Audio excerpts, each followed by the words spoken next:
আউযুবিল্লাহি মিনাশ শাইতানির রাজিম বিসমিল্লাহির রহমানির রহিম। বাংলাদেশ জামাত ইসলামী কর্তৃক আয়োজিত আজকে গাজীপুর 2 আসনের নির্বাচনী প্রচারণার অংশ হিসেবে মোটরসাইকেল শোভাযাত্রা আমরা অর্ধপথ এসে গাজীপুর শহরের বাজারে অবস্থান করছি।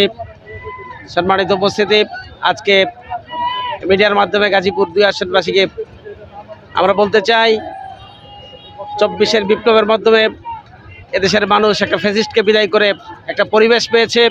সেই পরিবেশের মধ্য দিয়ে দেশের মানুষ আজকে স্বস্তির নিঃশ্বাস ফেলছে, ঈদুল আজহা উদযাপন করলো। আমরা বিশ্বাস করি ফ্যাসিস্টদের বিরুদ্ধে যে আন্দোলন হয়েছে, যে গণ অভ্যুত্থান হয়েছে, তাদের যে দেশবাসীর যে দাবি ছিল ওয়ান জাস্টিস, ন্যায়পূর্ণ একটি সমাজ ব্যবস্থা কায়েমের, বাংলাদেশ জামাত ইসলামী আল্লাহর আইন এবং সৎ লোকের শাসন প্রতিষ্ঠার মধ্য দিয়ে এই দেশে আগামী দিনে একটি মানবিক দেশ গড়ার জন্য যে কাজ করছে প্রত্যয় ব্যক্ত করেছে। আসুন এই গাজীপুর 2 আসনকে আমরা আগামী দিনে সন্ত্রাস মুক্ত, চাঁদাবাজ মুক্ত, বৈষম্য মুক্ত, দখলদার মুক্ত একটি এলাকা গড়ার জন্য আমরা সবাই একযোগে কাজ করি। জামাত ইসলামের পতাকা তলে ঐক্যবদ্ধ হয়ে জামাতের প্রার্থীকে সমর্থন দেই, সহযোগিতা করি, সেই প্রত্যাশা রাখছি এবং এই গাজীপুরবাসীকে আহ্বান জানাচ্ছি, আসুন একটি সুন্দর সমাজ প্রতিষ্ঠার জন্য। আমরা অনেক দলকে দেখেছি বিগত 53 বছরে। আসুন নতুন করে আজকে আমরা আল্লাহর আইন এবং সৎ লোকের শাসন দিয়ে দেশ চললে কেমন চলে, দেশবাসী আজকে অধীর আগ্রহে জামাতকে গ্রহণ করার জন্য বসে আছে। আমরা গাজীপুর 2 আসনের এই এলাকাবাসীকে বলবো, আপনারা সবাই মিলে এই সমাজকে সুন্দর করার জন্য এগিয়ে আসবেন, সেই প্রত্যাশা ব্যক্ত করছি। এবং বাকি পথ আমরা সুন্দরভাবে যাতে এই শোভাযাত্রা শেষ করতে পারি, আল্লাহর সাহায্য এবং আপনাদের সকলের সহযোগিতা কামনা করে শেষ করছি। আল্লাহ হাফেজ। আসসালামু আলাইকুম রহমতুল্লাহ।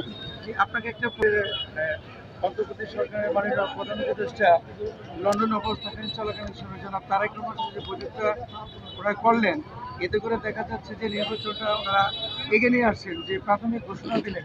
এর প্রতিক্রিয়াতে আপনি কী মনে করছেন, নির্বাচনটা শীতকালীন সময় ভালো হবে, না আগে যে একটা সিদ্ধান্ত ছিল ডিসেম্বরে নাগাদ এপ্রিলে, ওটা এই নিয়ে আপনাদের কী চিন্তাধারা?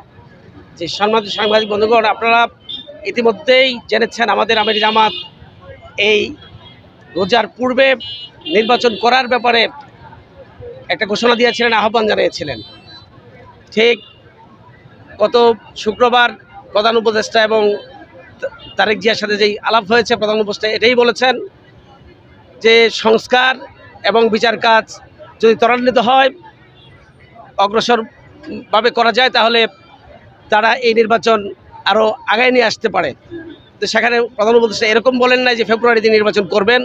আমরা আশা করব যে প্রধান উপদেষ্টা যে কথা বলেছেন, এই বিচার এবং সংস্কার দ্রুত সময়ের মধ্যে করে এবং দেশে একটা লেভেল প্লেইং ফিল্ড করে নির্বাচনের একটি সুন্দর সুষ্ঠু আবাদ নির্বাচনের পরিবেশ করেই নির্বাচন ঘোষণা দিবেন, নির্বাচনের তারিখ ঘোষণা দিবেন, সেটা দেশবাসীর প্রত্যাশা। আমরা আশা করছি যে এই মানুষ যে একটা দুয়াশার মধ্যে ছিল নির্বাচন নিয়ে, সেটা এই বৈঠক একটা দুয়াশাটা কাটার ব্যাপারে একটা ভূমিকা রাখবে আশা করছি। ধন্যবাদ। যে ধন্যবাদ।